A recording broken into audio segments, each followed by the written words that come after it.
హిందూ దేవుళ్లను దేవతలను రేవంత్ రెడ్డి కించపరిచిండు.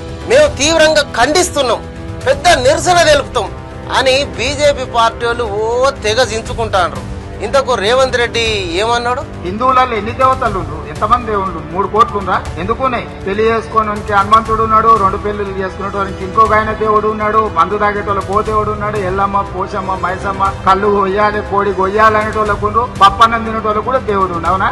అన్ని రకాల దేవుళ్ళు ఉన్నారు. దాంట్లో తప్పేమున్నది? దాంట్లో హిందూ దేవుళ్లను కించపరిచినట్టు ఏడున్నది? అయినా బీజేపీ పార్టీ వాళ్ళు ఏమన్నా హిందువులకు పేటెంట్ రైట్స్ తీసుకున్నారా? మా అవ్వ కూడా అంటది, కష్టం వచ్చినప్పుడు ఆ దేవుని గుళ్ళే మన్ను పోయా అని. మా అమ్మ మీదికి కొట్లాడకొస్తారా? రారు. ఎందుకంటే మా అమ్మ మీద ఫైటింగ్ చేస్తే రాజకీయ రాద్ధాంతం కాదు కదా. హిందువులు అనేటోళ్ళు బీజేపీ పార్టీ వెనక పోగుపడరు కదా.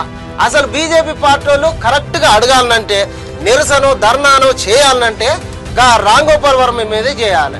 అన్ని తెలిసిన శివుడు కన్న కొడుకు తల ఎందుకు నరికిండు?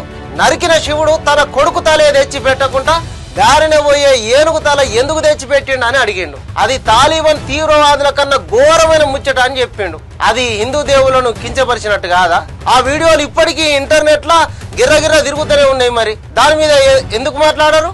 ఎందుకంటే దాన్ని రాద్ధాంతం చేస్తే బీజేపీ రాజకీయానికి లాభం జరగదు కాబట్టి. అట్లనే చిన్నజీఆర్ స్వామి, సమ్మక్క సారలమ్మలు అసలు దేవతలే కాదన్నాడు. దాని మీద లొలి చేయరు. కానీ కిషన్ రెడ్డి, బండి సంజయ్, ఇంకోలు పోయి మేడారం మన దేవతలకు మొక్కుతారు. అంటే బీజేపీ పార్టీ వాళ్ళ రంగు ఏంటిది? వాళ్ళ పార్టీకి లాభం జరుగుతుంది అని అంటేనే కొట్లాటకు దిగుతారు తప్ప ఇంకొకటి కాదు. నిరసన చేస్తాం, ధర్నాలు చేస్తాం, దాడులు చేస్తాం అంటారు. రాజకీయాన్ని మతంతో ముడిపెట్టి రాద్ధాంతం చేస్తారు. అంతే తప్ప వీళ్లకు హిందూ దేవుల మీద అభిమానం గాని భక్తి గాని లేదు. రాజకీయాల కోసం హిందువులను వాడుకుంటారు తప్ప ఇంకొకటి లేదు.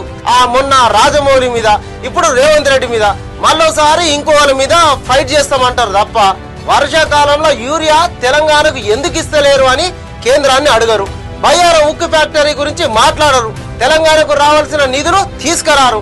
మెట్రో 2వ ఫేజ్ మాకు రావాలని అడగరు. ఐటమ్ నెంబర్ 6 అసలే అడగడు. ఇవన్నీ తప్ప హిందూ దేవులకు ఎంతో పెద్ద నష్టం జరిగినట్టు పెద్ద లొలి చేస్తామంటున్నారు.